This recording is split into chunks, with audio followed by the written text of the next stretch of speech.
వీక్షకులందరికీ నమస్కారం. జూలై మాసమందు ద్వాదశ రాశుల వారికి ఏ విధమైనటువంటి ఫలితాలు కలగబోతున్నాయి అనేటువంటి విషయంలోకి వెళ్లే ముందు జూలై మాసంలో ఉండేటువంటి గ్రహ స్థితిని మనం గమనించాలి. ఒక జూలై నెలలోనే చాలా విచిత్రమైనటువంటి స్థితి కనబడుతూ ఉన్నది. 14వ తారీఖు నాడే మొత్తం గ్రహాల యొక్క మార్పు అనేటువంటిది చాలా ముఖ్యమైనటువంటి విషయంగా చెప్పచ్చు.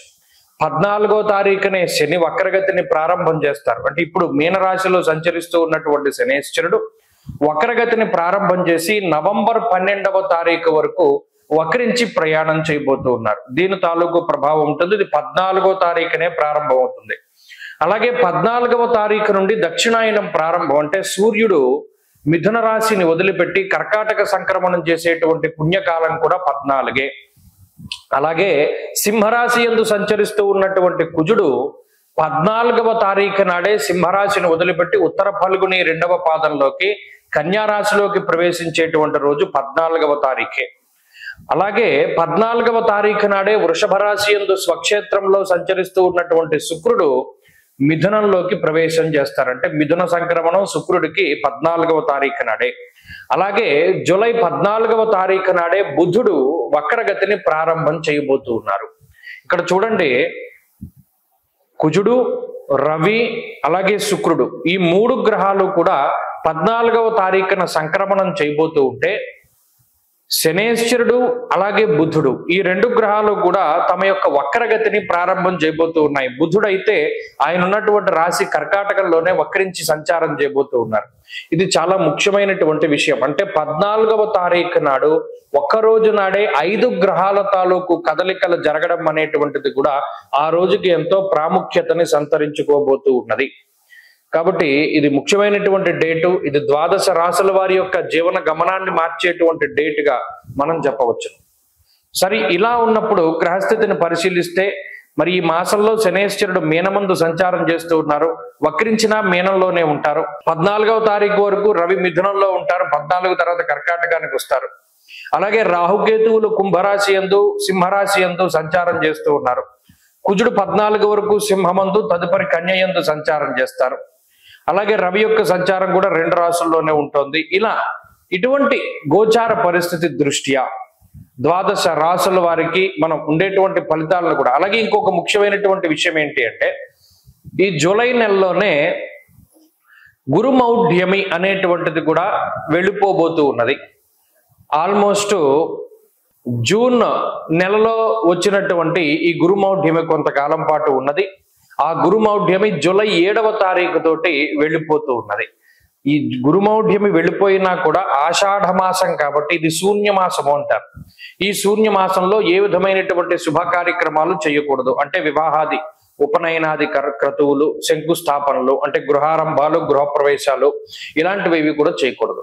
అలాగే ఈ మాసానికి ఇంకొక ప్రాముఖ్యత ఉన్నది. ఏమిటి అంటే మాస శివరాత్రి, ఆరుద్ర నక్షత్రం 2 కూడా కలిపొచ్చేటువంటి మాసం ఈ మాసం. కాబట్టి ఆ ఆరుద్ర మాస శివరాత్రి మరి 2 శివ సంబంధమైనటువంటివే కాబట్టి దాన్ని పురస్కరించడం కూడా మన భవిష్యదర్శిని సంస్థ ఆధ్వర్యంలో 3 రోజుల పాటు మహారుద్ర యాగాన్ని పాలకొల్లులో నిర్వహించబోతూ ఉన్నాం. ఆ విషయం గురించి కూడా త్వరలోనే వీడియో చేస్తాను. అయితే ఇది ఈ మాసం యొక్క ప్రాముఖ్యత. అలాగే ద్వాదశ రాశుల వారికి కూడా ఈ మాసంలో ఏ విధమైనటువంటి ఫలితాలు కలగబోతున్నాయో కూడా మనం ఇప్పుడు తెలుసుకుందాం. ధను రాశి వారు జూలై నెలలో ఉండేటువంటి గ్రహస్థితిని గమనిస్తే ఈ రాశి వారికి గురుబలం ఉన్నది. అర్ధాష్టమ శనేశ్వరుడు ఉన్నా ఇప్పుడు శని వక్రగతిలో ఉండబోతూ ఉన్నారు. అది 2వ కలిసి వచ్చేటువంటి అంశంగా చెప్పవచ్చును. అష్టమ రవి యొక్క స్థితి ఉండబోతూ ఉన్నది ఈ నెలలోనే. భృగు షట్క దోషం తొలగిపోతూ ఉన్నది ఈ నెలలోనే. అలాగే దశమంలోకి కుజుడు రాబోతూ ఉన్నాడు ఈ నెలలోనే. అదే మాదిరిగా అష్టమందు బుధుడు వక్రించబోతూ ఉన్నారు ఈ నెలలోనే. అంటే ఎన్ని మంచి ఉన్నాయో అన్నే రీతిగా చెడు కూడా ఉన్నాయి. ఇది ఇక్కడ 90% బ్యాలెన్స్ అయిపోతుంది. అంటే ధనురాశి వారికి ఎన్ని గ్రహాలు అనుకూలంగా ఉన్నాయో అన్నే స్థాయిలో ప్రతికూలతలు కూడా ఉన్నాయి. ఆ గ్రహాలన్నిటికీ కూడా బలాబలాలు సరిపోతూ ఉన్నాయి. అందువల్ల ఏంటంటే మిశ్రమంగా వెళ్ళిపోతుంది. జూన్ నెలలో కొంత ఇబ్బందులు ఉన్నాయి, కుటుంబపరమైన సమస్యలు ఉన్నాయి, ఉద్యోగపరమైనటువంటి వృత్తిపరమైనటువంటి సమస్యలు ఉన్నాయి. అయితే వాటిని అధిగమించారు. అక్కడ గురుబలం ఉండడం ద్వారా, బుద్ధి మీ మేధస్సు సరిగా పనిచేయడం ద్వారా, లేకపోతే మంచి వ్యక్తులు పరిచయం అవ్వడం, వారి ఏమైనా మీకు ఉపకరించడం ద్వారా, లేదు మీ మాటకి ఎవరైనా సరే ఇన్ఫ్లుయెన్స్ అవుతూ చక్కగా ముందుకు వెళ్ళినటువంటి పరిస్థితుల ద్వారా, ఏదేమైనప్పటికీ జూన్ నెలలో వచ్చినటువంటి ఇబ్బందికరమైన పరిస్థితుల్ని ధనురాశి వారు దాటగలిగారు. జూలై నెలలో ఏంటి అంటే ఇక్కడ సమస్య రాదు. సాధ్యమైనంత వరకు మీ పని మీరు చేసుకుంటూ వెళ్ళిపోతూ ఉంటారు. పనులన్నీ కూడా సక్రమంగా సాగుతూ ఉంటాయి. అలా లేట్ అవ్వో, అలానే గమ్ముని అవ్వవు, ఎప్పుడు అవ్వాలో అప్పుడు అవుతూ ఉంటాయి. ఉద్యోగపరమైనటువంటి ఒడిదుడుకులు ఏమీ ఉండవు. అకారణంగా ఉద్యోగం కోల్పోయే పరిస్థితులు ఉండవు. అలాగే మిగతా వారి వల్ల దోషణ భూషణలు ఏమీ ఉండవు. మీ పని మీద అన్నట్టుగా సాగిపోతూ ఉంటుంది. ఇది ప్రశాంతమైనటువంటి వాతావరణానికి సూచిక. ఇందులో ప్రధానంగా శని వక్రించడం ఒకటి మంచి విషయంగా చెప్పవచ్చును. దానివల్ల కూడా ఏంటి అంటే కుటుంబపరమైనటువంటి ఒత్తిళ్లు, కుటుంబపరమైనటువంటి ఇబ్బందులు ఇవన్నీ కూడా తగ్గుముఖం బట్టి కొంత మామూలుగా వెళ్ళిపోతుంది లైఫ్ అంతా కూడా. కాబట్టి జూలై నెల అంత అనుకూలంగానూ లేదు, అంత ప్రతికూలంగానూ లేదు, కూడా మధ్యస్థంగా ఉండబోతూ ఉన్నది. ఇటు ప్రధానంగా ఏంటి అంటే రవి అష్టమంలో పడబోతూ ఉన్నారు కాబట్టి 14వ తారీఖు దాటాక ఉండేటువంటి పరిస్థితుల్లో మాత్రం కొంత శారీరక శ్రమ, ప్రయాణాలు ఇవి ఎక్కువగా కనబడుతూ ఉన్నాయి. కొన్నివి విహారయాత్రలకు వెళ్ళొచ్చు, దైవ దర్శనాలకు వెళ్ళొచ్చు, తీర్థయాత్రలకు వెళ్ళొచ్చు, లేదా మీకు ఉండేటువంటి ఉద్యోగపరమైనటువంటి పనుల మీద బయటకు వెళ్ళొచ్చు. ఇలా తిరగడం అనేటువంటిది ఏంటి అన్నది మనం చెప్పలేకపోయినా శారీరక అలసట ఉంటుంది, అది మంచి వాటికే ఉంటుంది అన్న విషయాన్ని మనం చెప్పచ్చు. కాబట్టి ఇలా కుటుంబ ఆర్థిక పరిస్థితులు, ఆరోగ్యం, వ్యాపారం, ఉద్యోగం, విదేశీయానము ఇవన్నిటి పరిస్థితులు కూడా సర్వసాధారణంగా ఉన్నాయి.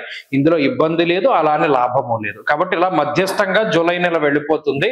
కాబట్టి మరిన్ని మంచి ఫలితాలను వీరు సాధించడానికై ప్రతిరోజు కూడా ఆంజనేయ స్వామి వారి యొక్క ఆరాధన, శ్రీరామ రక్షా స్తోత్రాన్ని ప్రతినిత్యము పారాయణ చేస్తూ ఉండడం కూడా చెప్పదగినటువంటి సూచన. స్వస్తి.